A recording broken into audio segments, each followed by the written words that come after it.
Olá, assinante da TV Destaque. Mais uma vez, estamos aqui para o programa Direitos e Deveres, Cidadania e Ação, sempre trazendo um convidado ilustre da nossa cidade para trazermos um pouco de informação, focando sempre nos esclarecimentos e na formação da cidadania. Hoje, na companhia do Dr. Rodrigo Prates, nosso colega, jovem advogado, que faz parte da bancada aqui, junto com a doutora Rosana e comigo, dos apresentadores do programa. E eu gostaria que o doutor Rodrigo, alegria de tê-lo novamente conosco, Rodrigo, fizesse a apresentação do nosso querido e ilustre convidado de hoje, que vai trazer informações importantes para os advogados de uma forma geral. Olá, assinante da TV Destaque, é sempre um prazer contar com a sua audiência. Olá, Clóvis, já nos falamos há pouco, mas muito obrigado pelas palavras e obrigado a você que está assistindo ao nosso programa Cidadania em Ação, Direitos e Deveres aqui na TV Destaque. O nosso entrevistado de hoje é um advogado antigo na cidade de Guarulhos. Desde 81 se dedica à advocacia. Presidiu a OAB Guarulhos, foi conselheiro seccional por 4 gestões, atualmente é presidente da 18ª turma do Tribunal de Ética e Disciplina da OAB São Paulo e presidente da Comissão de Memória também da OAB São Paulo. Não seria outra pessoa senão o querido amigo Fábio Trombetti. Doutor Fábio, é uma satisfação tê-lo conosco. Seja muito bem-vindo ao programa Direitos e Deveres, Cidadania em Ação. Clóvis e Rodrigo, um prazer estar com vocês, com os assinantes da TV Destaque, o nosso querido Geraldo, dessa TV que é a pioneira da nossa cidade.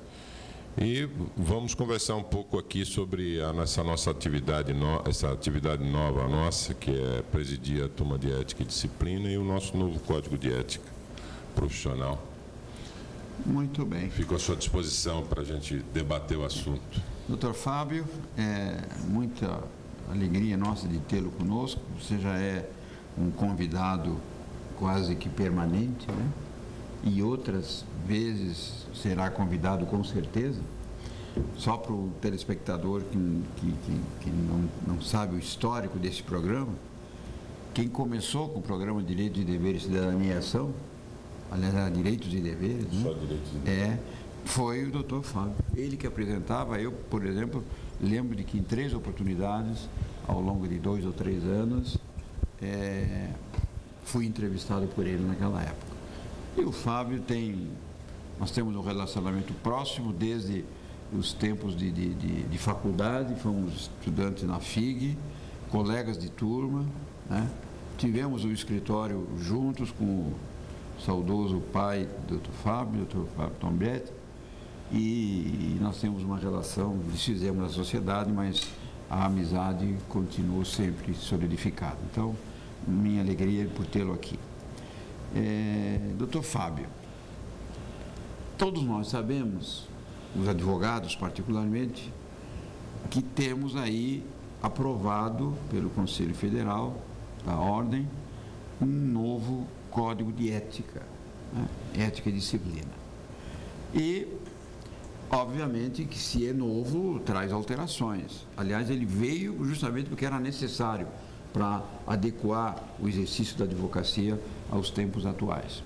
Eu estou aqui com um exemplar do antigo Estatuto da Ordem dos Advogados de 1963, E estávamos comparando aqui aquele velho Estatuto de 63, com o atual, que é de 94, E as mudanças que ocorreram foram substanciais.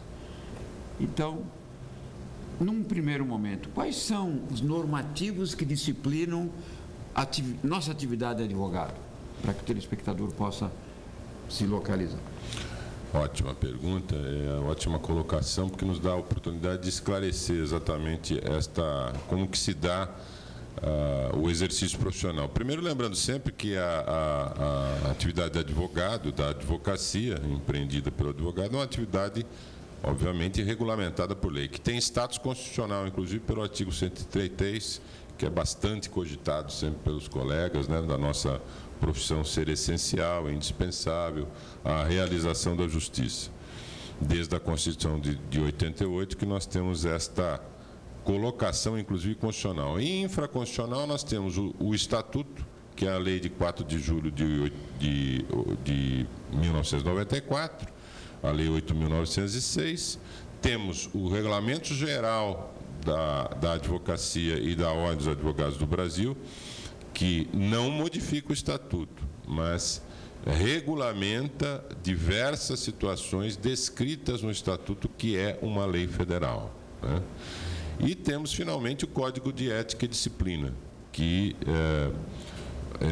serve, como estava falando com o Rodrigo até, instantes atrás, antes de entrarmos no estúdio, que serve de um norte, é uma normativa ética, padrões éticos de conduta para os advogados que se relacionam com inúmeras pessoas, não só com seus clientes, mas com autoridades públicas, né? No exercício da profissão, contratam honorários, enfim. Toda a atividade da advocacia tem essas 3 normativas. Queria lembrar aqui, Clóvis, que ao longo da história mais recente da atividade advocatícia, quer dizer, no período da Velha República, nem tão recente, né, mas no período da Velha República, passando pela atualidade, nós tivemos 3 códigos de ética, um de 34, um de 95 e este do ano passado, de outubro de 2015, cuja vigência, nós comentávamos antes também de entrarmos no estúdio, está prorrogada até setembro deste ano. Isso é importante. Ela ia entrar em maio e foi prorrogada para setembro. Exatamente. Muito bem. Então, estas são as normativas que tem a respeito da nossa profissão. Houve uma alteração nesse novo código com relação à advocacia pro bono. Houve essa regulamentação, né? O doutor podia comentar sobre isso para nós? Essa advocacia pro bono, essa expressão até, ela não era assim, pelo que eu me lembre, talvez o Clóvis também possa me auxiliar, porque nós estamos um pouquinho mais antigos de profissão. Pelo que eu me lembro, essa atividade, ou advocacia pro bono, não era uma expressão de uso corrente, né? Isso é bom lembrar. Eu acho até que essa expressão, se não me falha a informação e a memória, ela foi importada dos Estados Unidos. Os Estados Unidos é que tem essa expressão pro bono. Mas o pro bono específico no novo código que aparece, porque foi uma discussão longa que existiu com o Conselho Federal, os conselhos sessionais. Eu me lembro disso quando eu estava ainda no Conselho, na gestão passada e até antes da gestão passada. A assistência judiciária gratuita, os benefícios da assistência judiciária sempre existiram. E sempre os advogados exerceram esse munus público no seu ministério privado, como as leis antigas até diziam, né? O advogado exerce um munus público no seu ministério privado, na sua atividade privada. Enfrentando esse munus público, quantas e quantas vezes você, Clóvis, e eu não fizemos audiências ad hoc, graciosamente, para os juízes que precisavam ou de um curador especial ou de um defensor para aquela situação, de uma precatória que vinha de uma outra comarca, para realizar um ato aqui em Guarulhos, e não havia advogados suficientes. Às vezes a gente estava ali pelo corredor, o juiz às vezes, doutor Clóvis, o senhor não quer fazer aqui um ad hoc, numa precatória, tem que ouvir aqui uma pessoa, mas não tem o defensor, não veio, porque é de outra comarca, é óbvio. E nós fazíamos, isso é pro bono, isso é assistência judiciária, ou então aquela pessoa que realmente não pode pagar honorários e despesas processuais sem prejuízo do seu próprio sustento, não é? E precisa, então, dos benefícios da assistência judiciária. Isso é lei regulado por uma lei, a Lei 1060, bem antiga, e no novo Código de Processo Civil, ela aparece também já com uma regulamentação toda específica. Aqui é a seara do Clóvis, eu não vou nem entrar neste assunto, ele que pode nos ilustrar. Mas o pro bono, que é regulado no Código atual de Ética e Disciplina, ainda não em vigência, sempre bom ressaltar, vigência postergada para setembro, fala de uma outra atividade de assistência judiciária, digamos assim, que é este pro bono. É para assistências para entidades beneficentes, beneméritas, que prestam algum tipo de assistência social. Então, a atividade do advogado vai ser prestada à entidade e seus associados sem remuneração específica. Mas é óbvio que se houver modificação na fortuna ou da entidade ou do cliente que é associado, eventualmente poderá haver, através do Instituto da própria sucumbência ou até da remuneração ou do valor recebido pela entidade ou pelo associado, da remuneração do advogado, mas sempre futura, nunca presente, nunca atual, nunca no início de uma demanda, por exemplo. Agora, nesse enfoque aí, doutor, bom, quando eu comecei a advogar na década de 80, eu fiz muita advocacia pro bono fazendo júri, trabalhando no tribunal do júri. Eu lembro que eu uma vez fiz uma conta, de 81 a 90, eu fiz mais de 200 júris sem receber um centavo, porque naquela época nem convênio tinha com a Defensoria Pública. Eu me lembro e a dessa gente atendia a um pedido do juiz à época do Tribunal do Júri, que era o nosso querido doutor Marco Antônio Monteiro. Lembro bem dele. Fiz muito júri com ele. E uma responsabilidade nossa, porque quando a gente jura exercer a advocacia, a gente jura praticar um serviço social, não é só remuneratório. Né? E agora me diga uma coisa, esse trabalho pro bono, nós estamos quase acabando já esse primeiro bloco, só para a gente finalizar. Ele vai ter um contrato ou não necessariamente tem que ter um contrato escrito? Eu posso, por exemplo, chegar a uma entidade assistencial, eles estão precisando de um advogado, eu falo, eu faço serviço para vocês, eu ajudo. Eu vou ter que ter um contrato escrito para deixar isso claro, para que eu não vá encontrar dificuldades depois perante a própria fiscalização da OAB, ou eu não preciso desse contrato? Como é que você entende? Eu sei que não tem nada fechado nessa história. Sim, sim. O fato do estatuto ter sido prorrogado foi justamente porque tem muita coisa ainda para ser melhor entendida, melhor discutida. É verdade.